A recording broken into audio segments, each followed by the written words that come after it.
سیدہ خاتون جنت فاطمہ زہرا سلام اللہ علیہا، تو آپ نے بھی سرکار کی خدمت میں بڑی مشہور حدیث ہے جا کے عرض کی کہ ابا حضور آپ کے پاس کافی خادم، لونڈیاں، غلام وغیرہ آئے ہیں، تو مجھے بہت سارا گھر کا کام کرنا پڑتا ہے۔ آپ چکی مبارک بھی خود آٹا پیستی، پانی کا بندوبست، بچوں کی نگہداشت، گھر کی صفائی ستھرائی، کھانا پکانا، تو علی پاک کے بھی سارے ذمہ داریاں، بچوں کی بھی ذمہ داریاں، پھر آل رسول ہیں سارے وہاں نیاز حاصل کرنے کے لیے حاضری دیتے، مہمانداریاں کرنا، تو میں تھک جاتی ہوں۔ تو میری خواہش یہ ہے کہ آپ مجھے کوئی خادمہ، کوئی لونڈی عنایت کر دیں تاکہ وہ میرے کام کاج میں میرا ہاتھ بٹائے۔ آج کل ہم جس کو ماسی وغیرہ کا لفظ استعمال کرتے ہیں یا میڈ کا بھی، تو سرکار دو جہاں صلی اللہ علیہ وسلم چاہتے تو ہر کلمہ پڑھنے والی ان کی خادمہ بننے کے لیے تیار تھی، اور جتنی چاہتے آپ ان کو خادمائیں دے دیتے، جس طرح امیر کبیر ماں باپ جو ہوتے ہیں اپنی بچیوں کو بڑی نعمتیں دیتے ہیں، گھر بھی دے دیتے ہیں، خادمائیں بھی دے دیتے ہیں، اور کئی جو ان کے بس میں ہوتا ہے۔ تو سرکار کے بس میں تو ہر شے تھی اللہ رب العالمین، لیکن فرمایا کہ میری بیٹی میں تمہیں اس سے بہتر کوئی شے دیتا ہوں۔ آپ جانتے تھے کہ آپ قیامت تک خواتین اسلام کے لیے ایک رول ماڈل ہیں، جس طرح سرکار کی سیرت ایک آئیڈیل اسوہ حسنہ ہے مردوں کے لیے، سیدہ خاتون جنت فاطمہ زہرا رضی اللہ تعالیٰ بلا شک و شبہ آپ کی سیرت ایک رول ماڈل آئیڈیل ہے تمام دختران اسلام، خواتین اسلام کے لیے، ایک ماں کی حیثیت سے، بیٹی کی حیثیت سے، بیوی کی حیثیت سے۔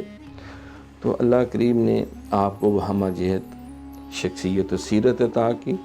تو لہٰذا سرکار چاہتے تھے کہ ہم سادگی اور قناعت کے ساتھ زندگی کا نظام چلائیں، تاکہ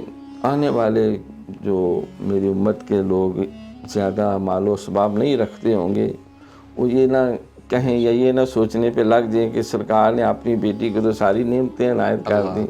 اور امت کی بیٹیاں جو ہیں وہ بہت ساری نعمتوں سے محروم ہیں۔ تو صبر، شکر، قناعت، تبتل اور ہر پاکیزہ وصف جو سرکار کو اللہ نے دیا، وہ آپ کی ذات بابرکات میں حضرت سیدہ عائشہ صدیقہ ام المومنین رضی اللہ تعالیٰ کا فرمان ہے کہ سرکار کی صورت اور سیرت کے اگر مکمل کسی نے شبیہ دیکھنی ہو خواتین میں تو سیدہ خاتون جنت فاطمہ زہرا رضی اللہ تعالیٰ عنہا، اور سرکار تمام اہل بیت اطہار میں سب سے زیادہ آپ سے محبت فرماتے تھے، میرے جگر کا ٹکڑا ہے۔ طویل حدیث ہے آپ کی شان کے اندر، اور مردوں میں اہل بیت میں سب سے زیادہ جن سے محبت تھی وہ بلا شک و شبہ علی المرتضیٰ شیر خدا رضی اللہ۔ تو سرکار نے فرمایا کہ میں تمہیں اس سے بہتر شے دیتا ہوں، تو ان کا حضور ابا جو آپ پسند فرمائیں، تو آپ نے ان کو خادمہ دینے کی بجائے فرمایا کہ اللہ کا ذکر زیادہ کرو، ہر نماز کے بعد 33 دفعہ سبحان اللہ، 33 دفعہ الحمدللہ اور 34 دفعہ اللہ اکبر۔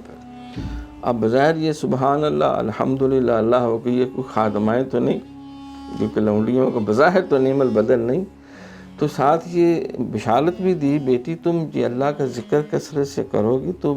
اللہ تعالیٰ ایسی ہمت ایسے دے دے گا، یوں لگے گا جیسے فرشتے تیرے کام کر گئے، یعنی جس سے کہتے ہیں نہ تھکنا، نہ اکنا، نہ چکنا۔ تو اللہ کریم جسمانی اور روحانی قوت جو ہے وہ ڈالتے ہیں، یہ اللہ کے ذکر کی جو برکت ہے یہ انسان کو روحانی توانائی بھی دیتی ہے اور جسمانی توانائی بھی دیتی ہے۔